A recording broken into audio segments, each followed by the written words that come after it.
Dans les matins avec Bruno, il est 8h47 et je suis en compagnie de Chantal Lalonde, en direct sur le web, chargée de projet en santé et bien-être des femmes pour le regroupement des femmes de l'Abitibi-Témiscamingue. Bon matin, Madame Lalonde. Bon matin, Monsieur Turcotte. Très heureux de vous parler ce matin parce que j'aime prétendre que j'agis un peu comme le citoyen moyen. Et lorsque j'ai vu votre publication sur la santé et le bien-être des femmes le mois de juin, j'ai dit, mais qu'est-ce que c'est ça, le regroupement des femmes de l'Abitibi-Témiscamingue? Donc, on va s'informer un peu ce matin avec vous. Oui, ben pas de problème. Ça va me faire plaisir de vous parler de qui on est. Ben oui. D'abord, c'est ça.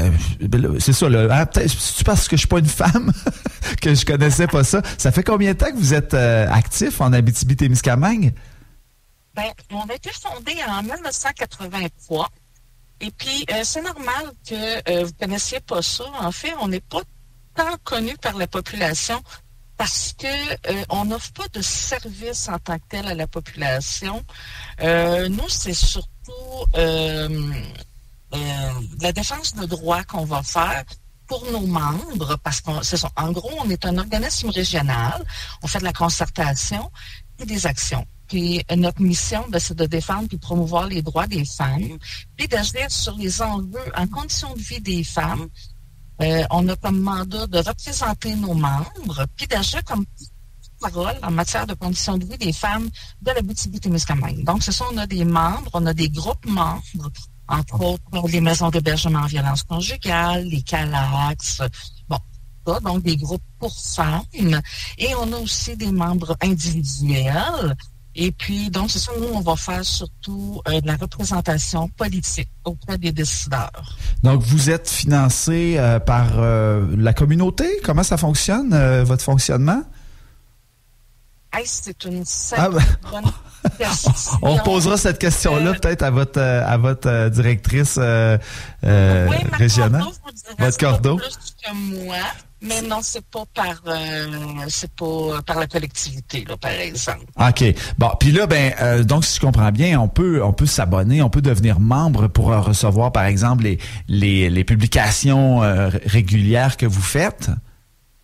Absolument, mais oui, ça va nous faire plaisir. Nous autres, il n'y a jamais trop de monde parmi nous. Si jamais vous voulez pas être membre, mais que vous voulez l'information, on a un site web, puis on a une page Facebook aussi.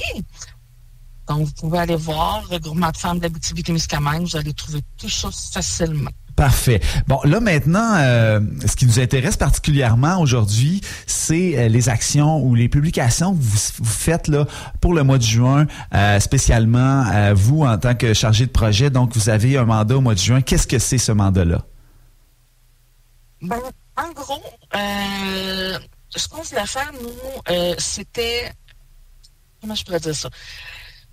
Mon mandat à moi, en tant que chargé de projet, c'est d'identifier et de documenter les enjeux de santé des femmes de la région. Dans ces enjeux de santé-là, on s'est aperçu que les femmes connaissent très peu leurs droits. Surtout en ce qui concerne la santé, le réseau de la santé, tout ça. Fait qu'on a décidé donc de faire, ça a commencé avec une action concertée justement avec certaines de nos membres. Et puis là ça a changé. Nos membres sont tellement, il est arrivé toutes sortes de choses. Donc j'ai décidé moi de la faire à plus petite échelle, parce qu'au début c'était supposé être une belle grosse action, quelque chose de vraiment plus gros. Puis là c'est ça. Fait qu'on le fait à plus petite échelle, donc c'est des vignettes sur Facebook.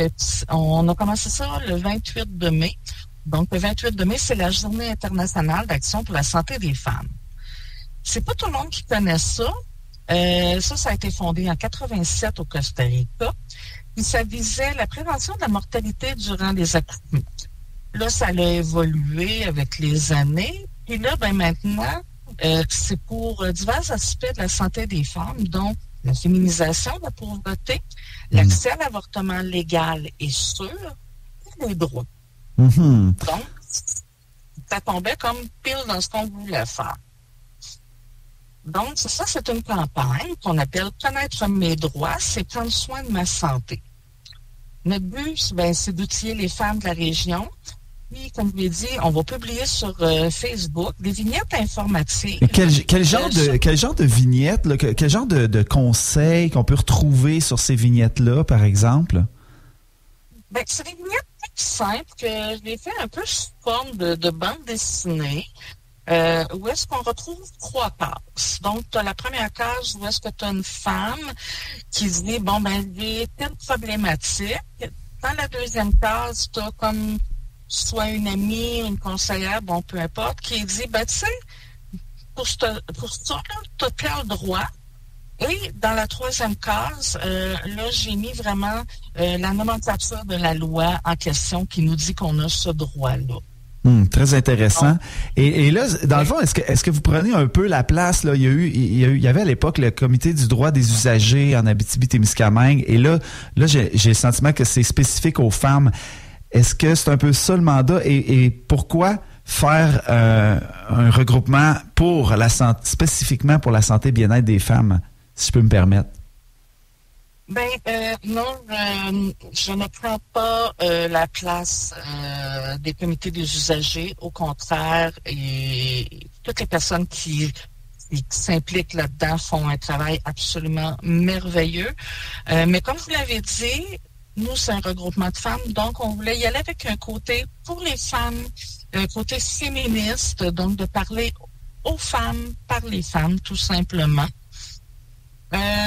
Votre deuxième question, c'était? Quel genre de problématiques que les femmes peuvent rencontrer que les hommes ne rencontrent pas, par exemple? Mon Dieu Seigneur. Parce que vous devez en avoir des exemples, là, vous accompagnez des femmes là-dedans, là. Absolument. Mon Dieu.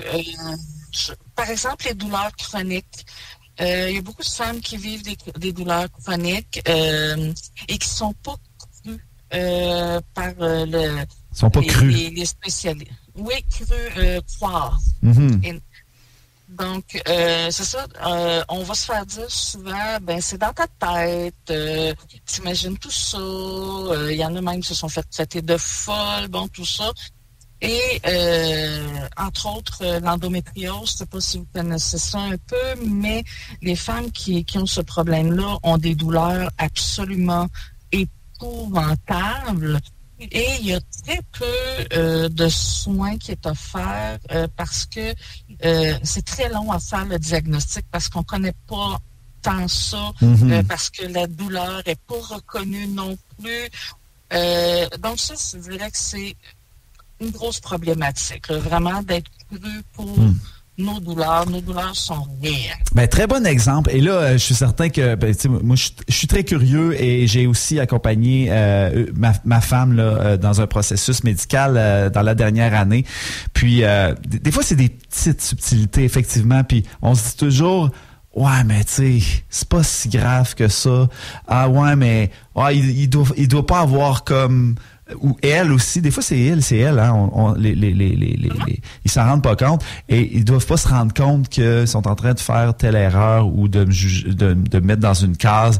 Donc effectivement, donc là, ça sert à ça. Des fois, vous pouvez servir on vous appelle, on communique avec vous, on peut poser la question tout simplement, est-ce que c'est normal que j'ai été traité de telle ou telle façon? Non, nous on donne pas de service. Ah oui, vous donnez pas de service, c'est vrai, pardon. Problème. Non, ça, on va laisser la place au comité des usagers. Il y a d'autres ressources qui existent aussi.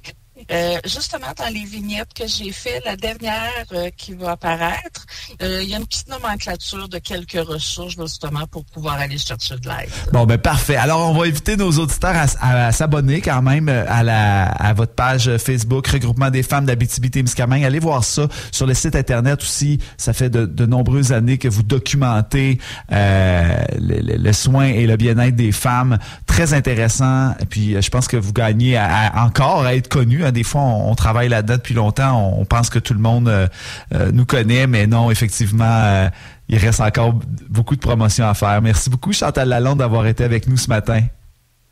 Ben, merci à vous. Bonne journée. Bonne journée.